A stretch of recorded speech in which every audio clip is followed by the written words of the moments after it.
Cardiopulmonary रेसोसिटेशन, मतलब जब किसी इंसान की धड़कनें रुक जाती है, हार्ट बंद हो जाता है, तो समझिए कि उसकी जिंदगी खत्म हो गई लगती।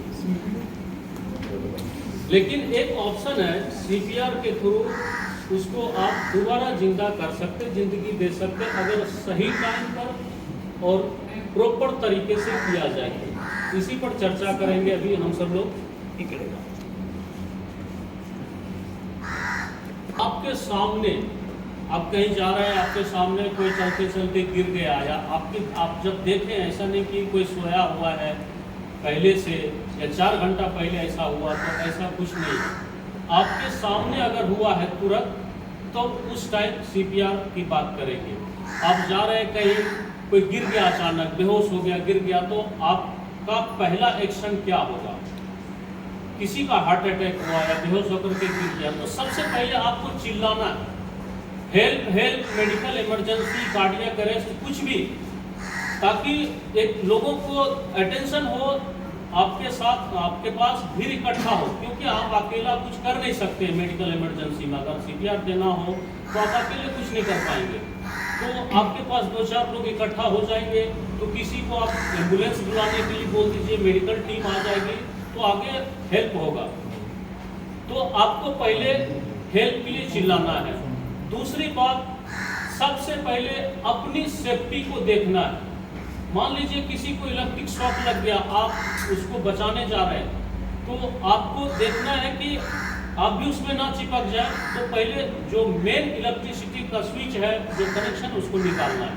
देखो, एक तो कैजुअलिटी है ही, दूसरा जो एस्टेडर है वो भी हो जाएगा।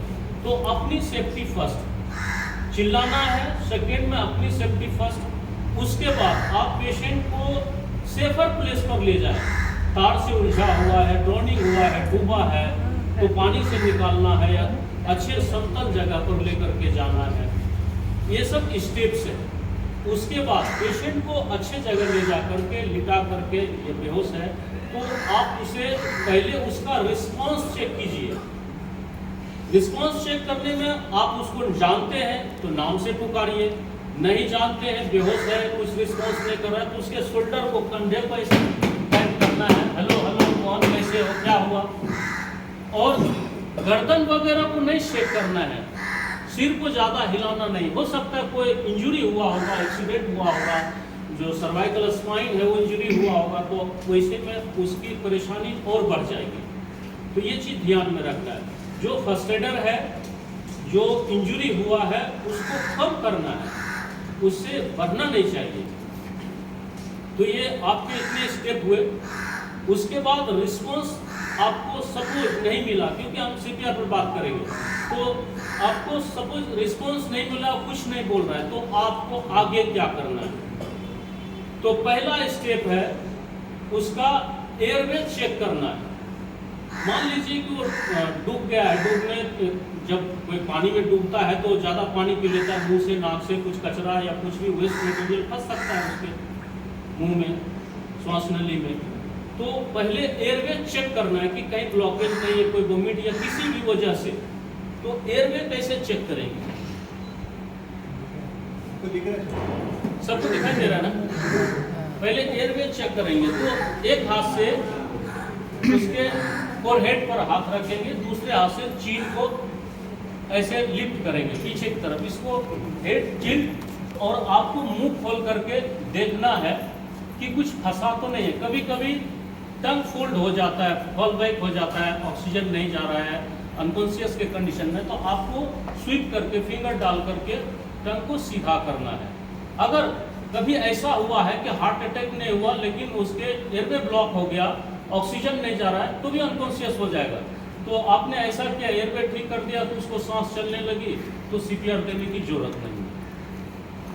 अगर आपने देखा कि एयरवे ठीक है या आपने ठीक कर दिया, उसके बाद होता है एयरवे आपने चेक कर लिया, उसके बाद होता है इसका ब्रीथिंग।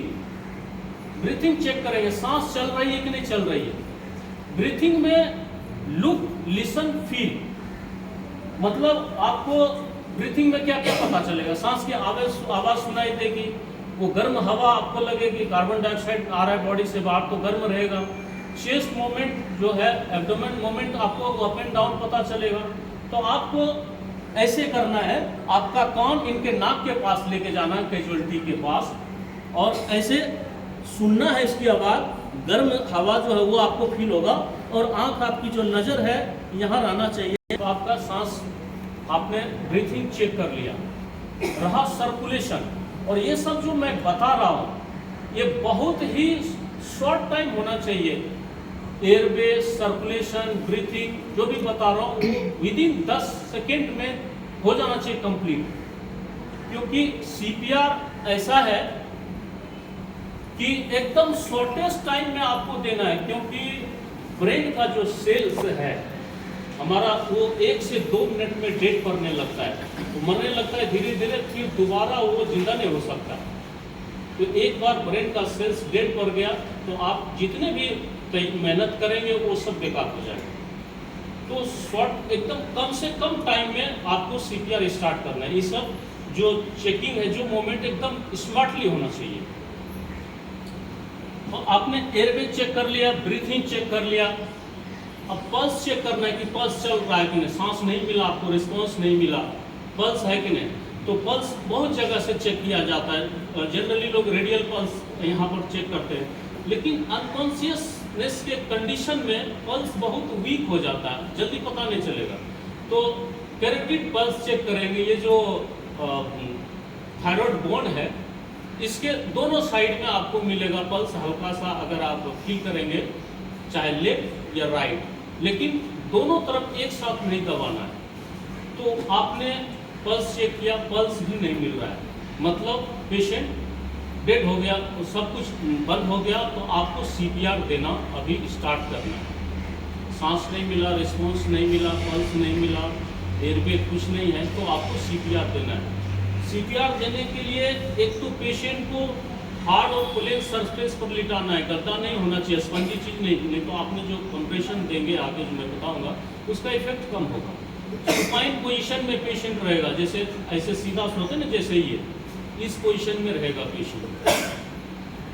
तो आपने पहले ही भीड़ इकट्ठा कर लिया, तो उसमें से आ जाएंगे, तो मेडिकल टीम आ जाएंगे, बहुत सारे लोग आ जाएंगे। तो सीपीआर देने के क्रम में एक अकेले आदमी नहीं दे सकता है, अगर जो दे रहा है बंदा शुरू से वो थक जाएगा तो दूसरा भी चाहिए, तो इसलिए भीड़ की जरूरत है। अभी मैं शुरू करता हूँ ये प्रोसीजर, गौर से देखिए, और बाद में कुछ पूछना है तो आप बताइए। पेशेंट के या तो आप राइट बैठिए या लेफ्ट, कोई फर्क नहीं पड़ता, इस साइड या उस साइड, किधर भी बैठ सकते हैं।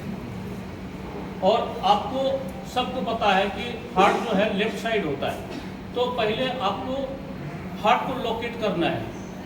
हार्ट किधर, कैसे हम मतलब चेस्ट कंप्रेशन करेंगे, सीपीआर देंगे तो दबाना पड़ता है चेस्ट को, तो किधर लोकेट करेंगे। ये जो हमारा बोन है बीच में, सबको पता होगा, महसूस होता है, यहाँ पर आकर के देखिए, टच करके देखेंगे तो खत्म हो जाता है ये। तो ये एंड ऑफ मीडियस्टर्नम है, या फिर सिंपल ये निप्पल लाइन में हाथ को, अपने हथेली को ऐसे पूरा फिंगर उसको लॉक करना है। कोई ज़रूरी नहीं कि बायां हाथ नीचे रहे या दायां, कैसे भी कर सकते हैं आप, लेफ्ट या राइट कैसे भी बैठ सकते हैं आप, लेकिन बैठना आपको घुटने के ऊपर, झुक के नहीं देना है। और हाथ हमेशा एल्बो जॉइंट आपका एकदम स्ट्रेट रहेगा। क्यों? क्योंकि आपको ये जो दबाना है, ये रिब्स के हड्डी के नीचे हार्ट शेप है, लाइक केज, तो वो 5 सेंटीमीटर